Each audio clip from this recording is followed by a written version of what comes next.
নমস্কার বন্ধুরা, সবাই কেমন আছেন? আশা করছি ভালো আছেন। আর আমিও খুব ভালো আছি। তো আজ বাড়ির সবাই বলতে মা, কাকিমা আর বোন, তো আমরা কয়েকজন মিলে বেরিয়ে পড়লাম খুব ইম্পর্টেন্ট একটা কাজ করতে। চলুন বলছি, যেতে যেতেই গল্প করতে করতে বলছি কোথায় যাচ্ছি।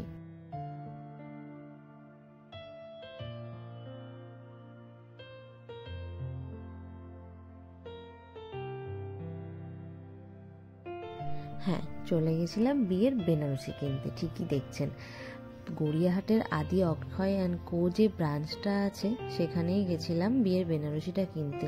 অনেক কিছু ভিডিও, অনেকের কাছে সাজেশন, অনেক কিছু দেখে, ইউটিউব ভিডিও দেখে বুঝতে পারছিলাম না যে কোথা থেকে কিনবো। তো লাস্ট পর্যন্ত ডিসাইড করলাম যে না, যাওয়াই যাক আদি অক্ষয় অ্যান্ড কোতে। তারপর চলে গেলাম সবাই মিলে ওই দোকানে।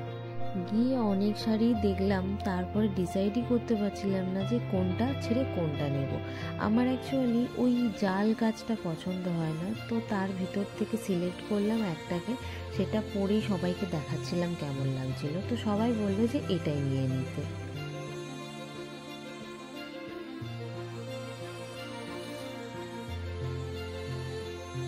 তারপর ওখান থেকে বেনারসিটা নিয়ে বেরিয়ে পড়লাম বাইরে। বিয়ের কেনাকাটা, শুধু একটা বেনারসি কিনে তো আর বাড়ি যেতে পারি না। তারপরে একটু চাটা খেয়ে আরও টুকটাক অনেক কিছু জিনিস কিনলাম। আর এই যে মা আর কাকিমার সাথে, মা বলছে তুই খালি ভিডিওই করে যা, কত কিছু বাকি। আমি বললাম যে এগুলো তো পরে দেখলে তবেই না মনে থাকবে যে আমরা কত কষ্ট করে গেছিলাম। তারপর ওই দিনের মতন কেনাকাটা কমপ্লিট করে, প্রকৃতিটা এত সুন্দর ছিল, ওটা দেখতে দেখতেই বাড়ি ফিরে আসলাম। আর এই ভিডিওটা কেমন লাগলো অবশ্যই কমেন্ট করে জানাবেন, আর ভালো লাগলে একটা লাইক অ্যান্ড সাবস্ক্রাইব করবেন। বাই।